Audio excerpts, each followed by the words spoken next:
अस्सलामुअलैकुम बिस्मिल्लाहिर्रहमानिर्रहीम। हमने पिछले लेक्चर्स में आर्क लेंथ निकालना पड़ी थी जब हमारे पास कोऑर्डिनेट सिस्टम कार्टियन कोऑर्डिनेट सिस्टम था।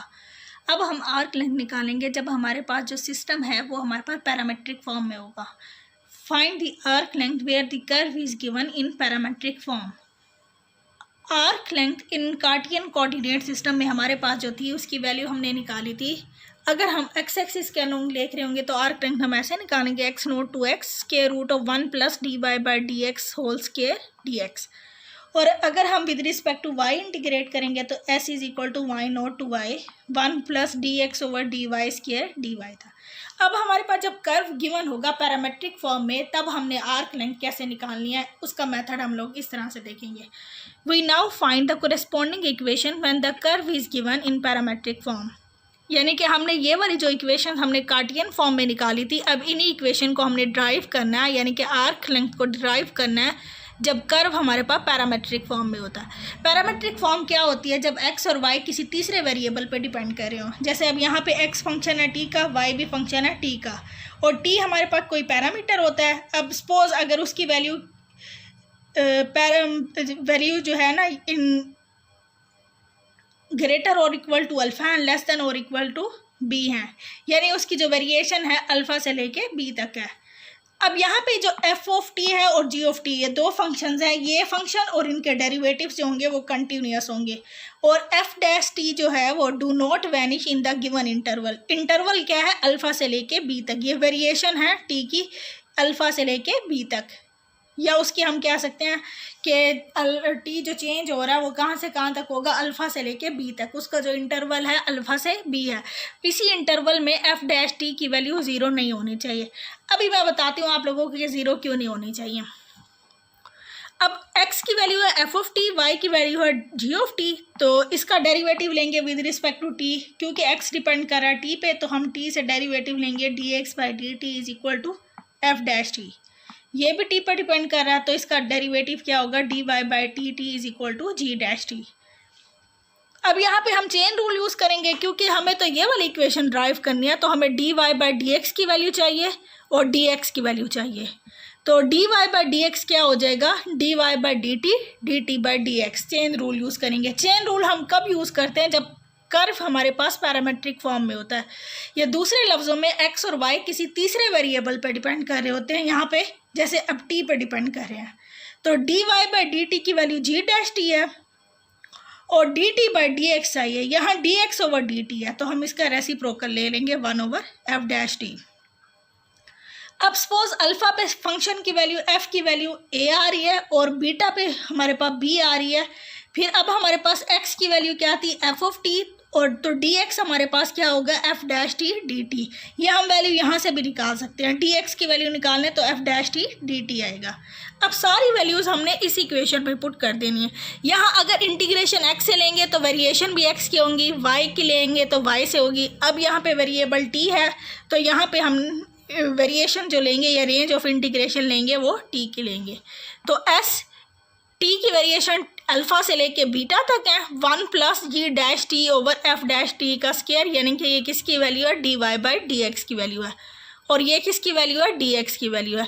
तो ये 1 plus d Y by D x का होल का स्क्वायर, और ये किसकी वैल्यू है? डी एक्स की वैल्यू है, तो ये आ जाएगी। अब यहाँ पे हमारे पास है ये स्क्वायर है, एफ डैश टी का स्क्वायर मल्टीप्लाई हो जाएगा यहाँ पे 1 के साथ, और एफ डैश टी का स्क्वायर जब स्क्वायर रूट से बाहर आएगा तो एफ डैश टी होगा। फिर ये एफ डैश टी और एफ डैश टी कैंसिल हो जाएंगे। बाकी हमारे पास जो आंसर रह जाएगा वो रह जाएगा alpha to integration from alpha to beta f dash t square g dash t square d t, और एफ डैश टी हमारे पास था d x by d t का स्क्वायर, और जी डैश टी हमारे पास था d Y by d t का स्क्वायर, और ये डी टी आ जाएगा। अब अगर हम इसका डेरिवेटिव लें इस एस का, ये हमारे पास किसकी वैल्यू है? एस की। अगर with respect to t derivative लें तो इंटीग्रेशन कैंसिल हो जाएगी, तो d s over d t हमारे पास इसके इक्वल आ जाएगा। और यहाँ से अगर हम इसको डिफरेंशियल फॉर्म में लिखें तो डी एस यहाँ रह जाएगा, डी टी यहाँ पे मल्टीप्लाई हो जाएगा। तो अगर हमें पैरामेट्रिक फॉर्म में इक्वेशन दी हुई होंगी तो हमने आर्क लेंथ कैसे निकालनी है? इस फार्मूले से। अब हमारे पास एग्जाम्पल है, determine the length of the cycloid x is equal to a theta plus sine theta, y is equal to a into 1 minus cos theta between two cusp.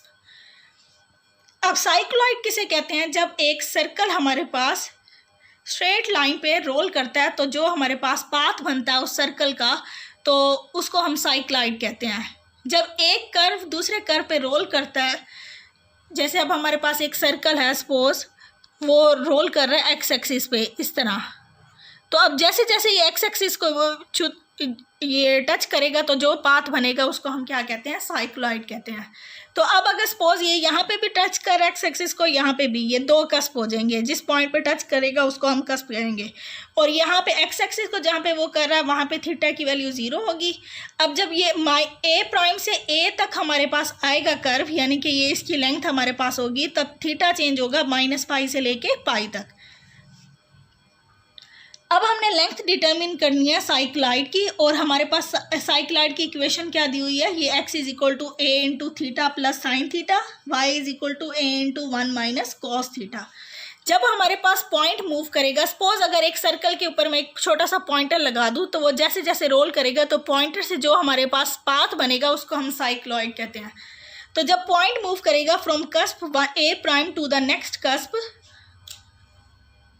a, the parameter theta increase होगा फ्रॉम -π to पाई।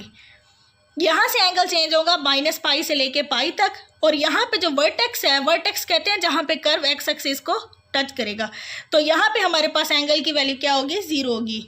और ये जो curve है हमारे पास symmetric है along ओ Y, यानी ओ Y की इस साइड पे देखें तो आर्क लेंथ हमारे पास सेम है, इस साइड से भी देखें तो हमारे पास आर्क लेंथ जो होगी वो सेम होगी। अब हमने क्या निकालनी है? आर्क लेंथ निकालनी है, और उसका फार्मूला हमारे पास ये होता है। अब यहाँ पे हमारे पास क्या होगा? एस की वैल्यू चेंज हो जाएंगी।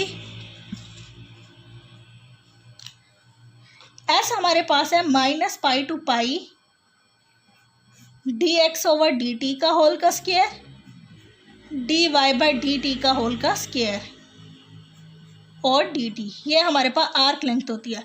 अब -π से पाई तक है, अब ये हमारे पास -π से लेके पाई तक ये है। अगर हम a से प्राइम से 0 तक लें और 0 से a तक लें तो ये हमारे पास 2 बन रहे हैं, और यहाँ से यहाँ तक का भी एंगल पाई है, यहाँ से यहाँ तक का भी एंगल हमारे पास पाई है। तो हम इसको ऐसे भी लिख सकते हैं, 2 into 0 to pi 1 plus dx by dt का होल का स्क्वायर, dy बाई dt का होल का स्क्वायर dt। और यहाँ पे हमारे पास एंगल जो है वो हमारे पास थीटा है, तो यहाँ पे हम लोग इसकी जगह पे dt नहीं लिखेंगे, थीटा लिखेंगे। तो हमारे पास जो आर्क लेंथ होगी, ये मैंने गलती से t लिख दिया, 2 into 0 to pi dx by d theta square, dy by d theta square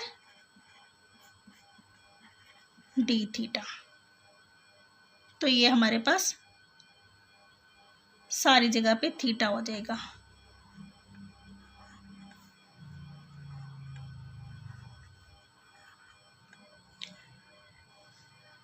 अब x हमारे पास दिया हुआ है a इंटू थीटा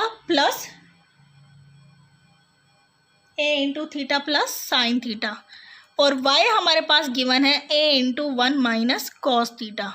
तो अब यहाँ पे अगर मैं डेरिवेटिव निकालूँ dx ओवर डी थीटा, तो ये हमारे पास आ जाएगा, a कांस्टेंट है, थीटा का डेरिवेटिव 1 आ जाएगा, साइन का डेरिवेटिव हमारे पास आ जाएगा कॉस थीटा, और dy बाई डी थीटा हमारे पास क्या आ जाएगा? a माइनस कॉस का माइनस साइन थीटा होता है, तो ये हमारे पास प्लस हो जाएगा, इसका डेरिवेटिव भी माइनस होता है और ये माइनस प्लस हो जाएगा, 1 का डेरिवेटिव हमारे पास 0 होगा। अब हमें क्या चाहिए? dx बाई डी थीटा का भी स्क्वायर चाहिए, dy बाई डी थीटा का भी। तो हम यहाँ पे पहले इनकी वैल्यूज़ निकाल लेते हैं, dx बाई डी थीटा का होल का square, dy by d theta का भी होल स्क्वायर। तो यहाँ ए स्क्वायर दोनों में कॉमन है, ए स्क्वायर मैं बाहर ही ले रही हूँ। अब यहाँ पे हमने क्या लेना है? 1 प्लस कॉस थीटा का स्क्वायर और साइन स्क्वायर थीटा हो जाएगा। ए स्क्वायर दोनों में था तो वो मैंने कॉमन ले लिया, अब इसका भी स्क्वायर है, इसका भी स्क्वायर है, तो अब हमारे पास ये वाली वैल्यू किसके इक्वल आएगी? 1 plus cos square theta 2 cos theta plus sine square theta, और हमें पता है कॉस स्क्वायर थीटा और साइन स्क्वायर थीटा किसके इक्वल होता है, 1 के इक्वल होता है। तो कॉस स्क्वायर थीटा और साइन स्क्वायर थीटा की जगह पे मैं अब 1 लिख दूंगी, 2 कॉस थीटा। तो ये हमारे पास बन रहा है ए स्क्वायर 2 + 2 कॉस थीटा, और 2 भी अगर मैं कॉमन ले लूँ तो 2a स्क्वायर 1 + कॉस थीटा, ये आ रहा है हमारे पास।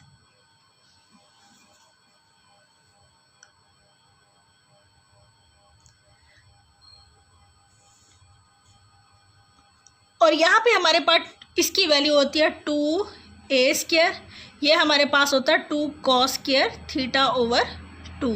इसको जब हम हाफ एंगल में चेंज करें तो हमारे पास इसकी वैल्यू ये आती है, तो ये बन जाएगा 4a square cos square theta over 2, ये हमारे पास आ जाएगा।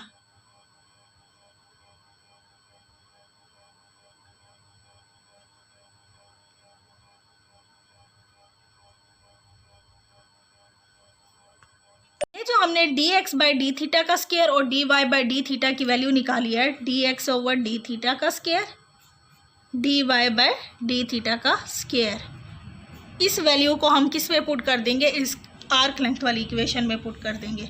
तो हमारे पास इसकी वैल्यू आ जाएगी s = 0 to पाई, और इसकी वैल्यू हमारे पास है 4a square cos square theta over 2 d theta.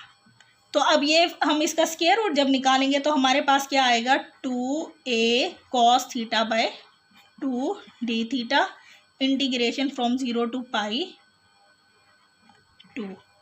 तो अब यहाँ पे हमारे पास क्या आ जाएगा, 4a कांस्टेंट है, बाहर आ जाएगा। कॉस थीटा बाय 2 की इंटीग्रेशन क्या आ जाएगी, साइन थीटा बाय 2। इसका डेरिवेटिव हमारे पास 1/2 होना चाहिए, तो नहीं है तो हम उससे डिवाइड करेंगे तो हमारे पास 2 मल्टीप्लाई हो जाएगा इधर 0 to पाई। तो ये आ जाएगा 8a sine pi by 2 minus sine 0। तो ये साइन पाई बाय 2 1 होता है, साइन 0 0 होता है, तो ये हमारे पास क्या आ जाएगा 8a। तो हमारे पास जो लेंथ ऑफ साइक्लॉइड आई है वो हमारे पास क्या आई है 8a।